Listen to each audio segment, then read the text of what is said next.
novo, estamos de volta aqui para acalmar seus ouvidos. Segundo episódio de Buzzer Beater do dia, porque hoje é final de NBA. No último episódio a gente já destrinchou todas as estratégias do Los Angeles Lakers para ganhar esse título. E agora a gente vai para o outro final. Para o outro finalista, o Miami Heat, né, Felipe? Miami Heat que a gente já comentou que é uma surpresa esperada, né? Eu acho que depende dos momentos que você fala. O Miami Heat ele é uma surpresa se você falasse no início da temporada e no momento que a gente ia parar a bolha, né? Não, no momento de entrada da bolha. Isso aí, eu tô meio confuso, tô doidão. Não, com certeza. Mas, conforme o andar da carruagem, principalmente nos playoffs, a organização do time, né? O casamento do time falou mais alto e acho que nunca se ouviu tanto a palavra zona. Exatamente. Que treinador que é Eric Spoelstra, né, Felipe? Monstro, cara. Monstro. E que organização, né? Que front office tem o Heat pra cavucar, montar um elenco que mudou tanto durante a temporada e mudou certo, bem, gente que precisava para esse momento especificamente. Exatamente.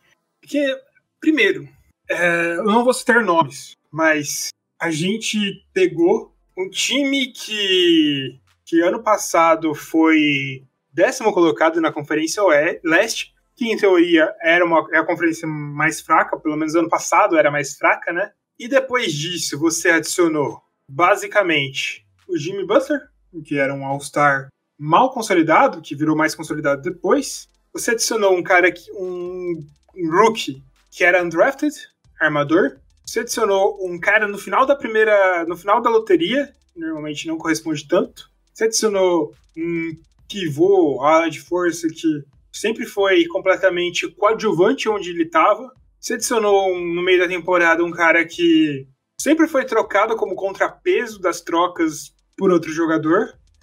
Você adicionou o André Iguodala, que estava veteranaço. Você imaginava que esse time ia tão longe assim? De forma alguma, cara. De forma alguma. A gente tem que, lógico, respeitar alguns desses jogadores, principalmente o Jimmy Butler e o Dragic aí, que são caras consolidados, mas quando você pensa, tipo, nessa montagem, e principalmente, tipo, no time que durante a temporada regular deu tanto espaço pra molecada, foi até não tanto surpresa por causa do resto da conferência, tudo, não dizendo que é inferior, mas que a montagem do time era bem superior do que alguns que estavam competindo pelas últimas vagas de playoff lá. Mas o encaixe, tipo, tava sendo muito bom, o time tinha casado muito bem, a gente viu uma faceta muito diferente do Jimmy Butler. E tem até uma entrevista bem legal que ele dá pro podcast do J.J. Redick, que ele fala que ele nunca teve num ambiente igual ele tá hoje no Miami. E no sentido de que ele pode ser realmente ele e apontar, tipo, falar e ser até às vezes grosseiro com um colega de time, mas que todo mundo reconhece que aquilo tá sendo pelo bem de tudo, sabe? E pelo fato de ser um time que trabalha muito insanamente, e isso vindo do Jimmy Butler, que acorda 4 horas da manhã pra... Virou até meme, né? Ele copiou isso do Mark Wahlberg, né? Mas, cara, é engraçado, né, cara? Porque, querendo ou não, críticas que se fazia o Jimmy Butler não eram críticas inválidas.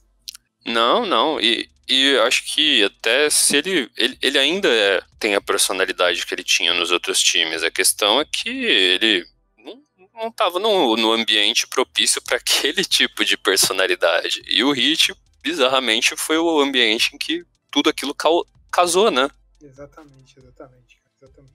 Bom, é isso, né, Felipe? Tipo, foi um time muito bem montado, com as circunstâncias exatas, e é um time que basicamente está vivendo uma temporada, a segunda temporada dessa montagem, porque eu acho que a bolha foi uma segunda temporada desse time, né? Com certeza. com certeza. A gente passou a ver o Miami com outros olhos, conforme o andar da bolha. Não, e não só isso, né, cara? Não é só o andar da bolha, eu acho. É que, tipo, parece que veio a maturidade necessária do segundo ano, cara. Tyler Herro, não, a gente não acha que o Tyler Herro é rookie, tem um motivo. Porque, em teoria, o Miami terminou outra temporada e começou uma nova. Começou uma nova já conhecendo o elenco, começou uma nova evoluindo. Deu pra perceber que os ajustes necessários foram muito bem feitos.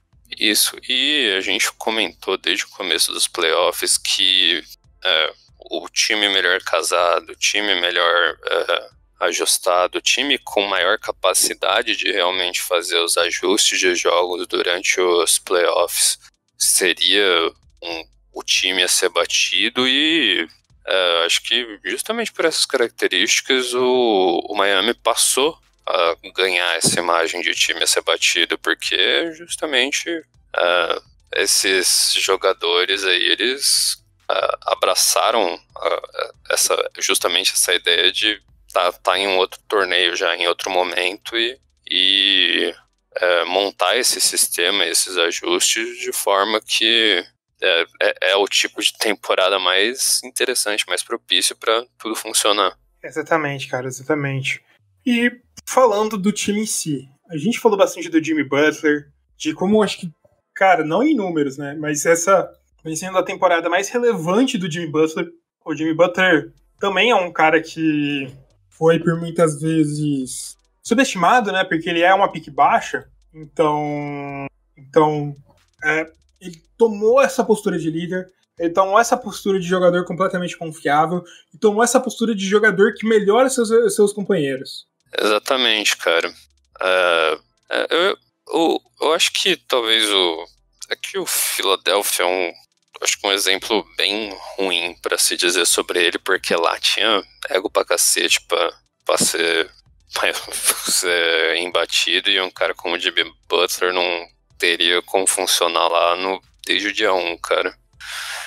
Mas isso é interessante, o quanto ele passou a realmente entender a função dele dentro desse time, que vários desses principais jogadores, talvez exceto o Goran Dragic, vários dos principais jogadores, Bam Adebayo, Tyler Herro, o Duncan Robinson, ele não é tão jovem assim, mas ele tá numa segunda temporada, então o Duncan Robinson, a gente pode dizer que ele é basicamente um rookie. Ele não é no papel, mas ele é um cara que foi undrafted na outra temporada. Ele teve poucos, quando jogou pelo Miami, teve pouco tempo de quadra também, e não era nem perto esse jogador que ele é hoje, né? Então, o Jimmy Butler abraçou a função que foi dada a ele, né? Assim como todo o resto do elenco abraçou o que foi dado a eles também, né? Com certeza, com certeza. Não só o Jimmy Butler abraçou, mas como o resto do elenco aceitou ser abraçado. Isso.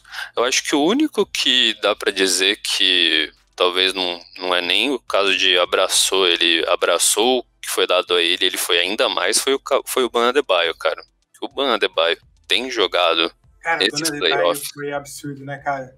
Eu acho que o Jimmy Butler tem uma força muito importante, muito relevante, mas acho que o Bam Adebayo é o jogador mais importante desse time, cara. Com certeza, com certeza. Eu não tenho dúvida de afirmar isso.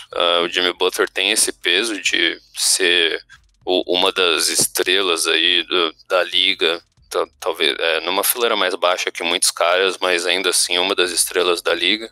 E o Bam Adebayo, tipo, ele surgiu, cresceu nos momentos mais necessários. Eu acho que a versatilidade desses papéis nos momentos em que se precisa ter foi evidenciada nessa série contra o Boston, cara. Você teve 4 jogadores aí que tiveram médias acima ou próximas de 20 pontos. O Ban com 21.8 destruiu, foi um monstro nessa série. O Dragic com 20.5, o Herro com 19.2 e o Jimmy Butler com 19. Então, exatamente, cara, exatamente. Cada um no seu papel. E o legal do Ban, cara, é que tipo, ele é um jogador, como que eu posso falar? Não é multifacetado, mas multidimensional, cara. Se você precisar de um jogador com presença forte no garrafão, num jogo, você vai ter o Bam Adebayo fazendo isso. Se você precisar de um jogador que consiga ser móvel e consiga marcar bem um cara grande no perímetro, ele vai fazer isso. Se você precisar de um jogador que não seja tanta presença no garrafão finalizando, mas que seja um jogador que você pode tirar de lá e para armar o jogo, ele vai fazer isso. Se você precisar de um jogador que trabalha de mais variadas formas, que se movimente bem, ele vai fazer isso. Então, cara, é um jogador incrível, velho. Não lembro onde eu ouvi isso, mas ele, se você pensa num pivô ideal pra NBA de hoje em dia, esse cara é o Bam Adebayo. Com certeza. Tava-se muito procurando, né, os unicórnios, caras de 2,13 metros pra cima, que fazem de absolutamente tudo, mas na verdade, tipo, foi achado no Bam, né, cara, que ele tem o quê? 6'9", 2,06 metros. Sim. Pouquinho mais baixo do que a gente tem visto a liga buscar em alguns pivôs por aí. É lógico que tem times que até apostam em caras mais baixos, mas tipo, as características desses pivôs mais completos e caras que eles esperam fazer absolutamente tudo foi achada nesse cara, né? E que monstro, mano. Ele destrói em todos os lados da quadra, uma visão de jogo fenomenal. Incrível, cara. É incrível.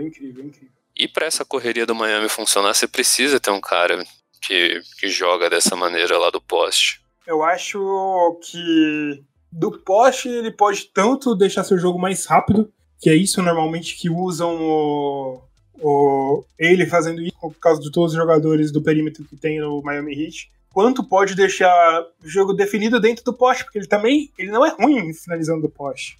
Não, com certeza não. Acho que é o que você falou, essa multidimensão dele, do tanto que ele pode fazer, que cria essa dificuldade até para times que defendem por zona. O Lakers vai ter dificuldade em lidar com isso. Quando o Bam sair lá de baixo, lá do garrafão, e subir pra ponta do lance livre, lá no que eles chamam de elbow, vai ter uma infinidade de coisa que o Lakers vai ter que lidar nesses momentos, porque pode vir no passe de alguém correndo pela linha, pode ser alguma movimentação para alguém ficar livre da bola de 3 pontos, tipo, tem uma infinidade de coisas que dá pra sair dali. Exatamente, cara. E falando dos dois novatos, cara, novatos entre aspas, porque Kendrick Nunn, ele perdeu muito espaço nos playoffs, obviamente porque Goran Dragic é um absurdo, doido quanto que ele jogou nesses playoffs, cara. Doido. Jogando demais também. Jogadorzaço, jogador frio. Incrível o que ele fez, cara, incrível o que ele fez. Mas Duncan Robinson e Tyler Herro, cara. Cara, o Duncan Robinson, ele é sobrenatural a sua forma, né? Porque eu acho que ele ainda até contribui um pouquinho mais que o Herro na parte defensiva e tudo mais. Mas gatilho absurdo, ele foi bem contido, né, nessa série. Não no sentido da conversão, porque ele continua sendo um monstro, mas acho que até mais no número de arremessos. Acho que ele não arremessou tanto que eu gostaria nessa série, mas a temporada inteira dele foi excelente. Ele ficou empatado no número de bola de 3 na temporada. Tá falando com o que mais converteu? Ou ele ficou... Não tenho certeza, mas eu vou confirmar isso pra você, peraí. Ou ele ficou, tipo, foi um dos tops lá. Foi algo nesse sentido. Vamos ver. Mas eu já aproveito pra fazer meus elogios ao Tyler Herro também, que assim, é inacreditável. Não dá pra falar que ele é um rookie, cara. Não dá. Tyler Herro joga na NBA faz uns 70 anos, cara. Sim, ele tem 20 anos. Isso é um absurdo, cara. Primeiro jogador nascido nos anos 2000 a jogar final de NBA, cara. Então, o Duncan Robinson foi o terceiro colocado, empatado com o Damian Lillard. Olha só.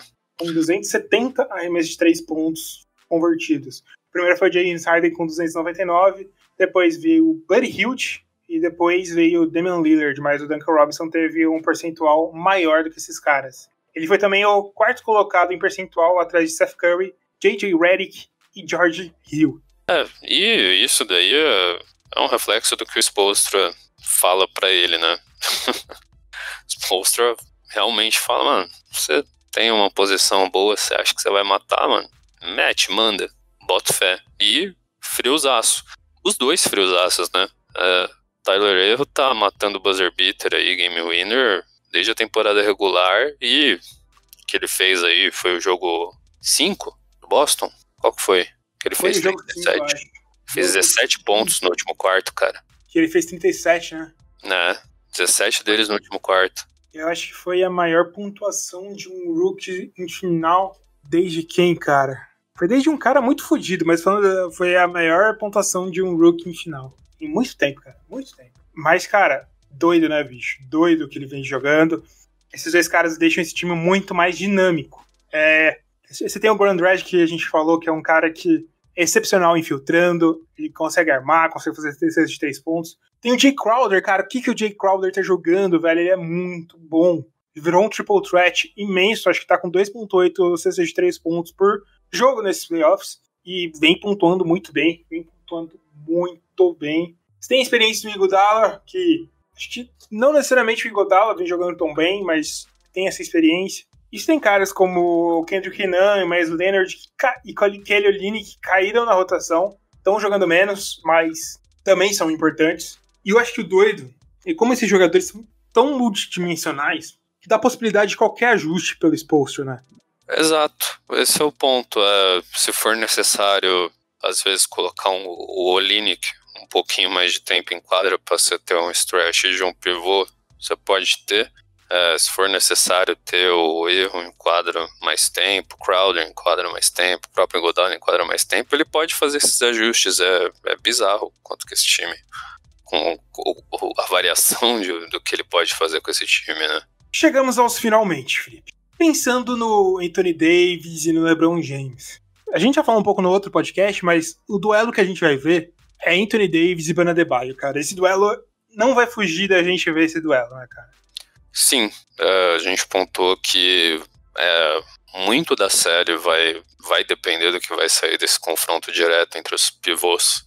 Acho que a gente falou bem no sentido de não necessariamente no garrafão, porque eles são caras que saem bastante, mas então, são times com características bem diferentes, assim, no sentido do que é feito, né? Você tem um Heat que na série contra o Boston teve 4 jogadores aí na margem de 20 pontos, e você tem do outro lado o Lakers que concentra esse usage, né? Essas pontuações na mão do Anthony Davis e o LeBron James com 27, 30 e poucos pontos lá. Exatamente. Eu vi acho que foi a Rachel Nichols, falando no podcast do AJ Redick, que o meu amigo Dave Moura me passou essa informação, e eu até concordo muito com o que ela tá falando. Que o Los Angeles Lakers tem os 2 melhores jogadores dessa série, só que do terceiro até o 10º são todos Miami Heat.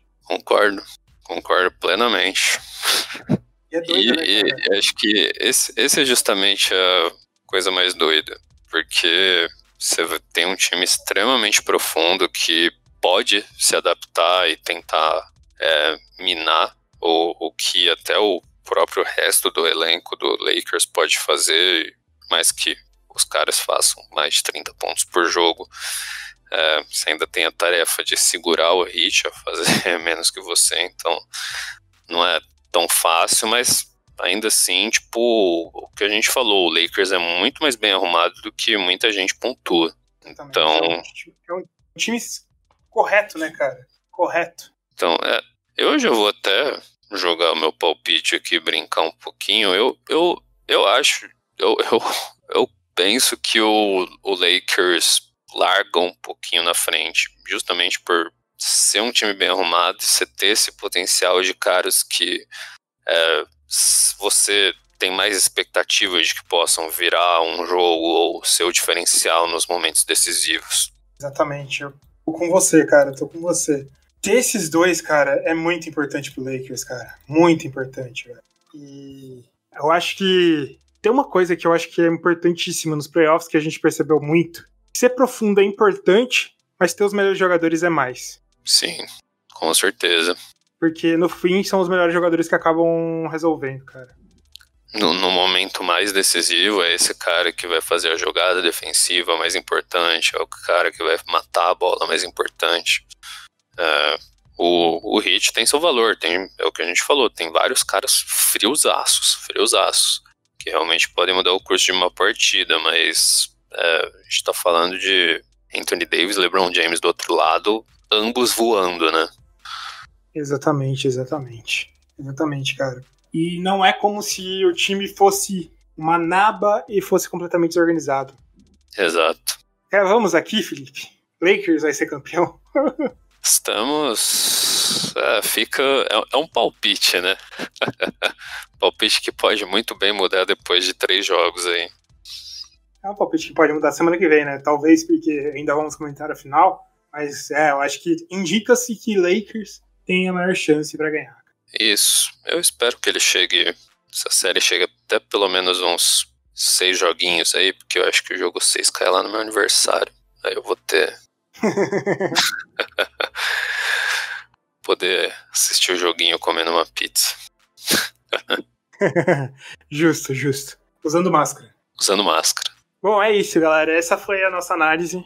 E a gente se vê semana que vem pra falar do resto dessas finais. Vão ser incríveis. Falou, galera. Tamo junto. Valeu!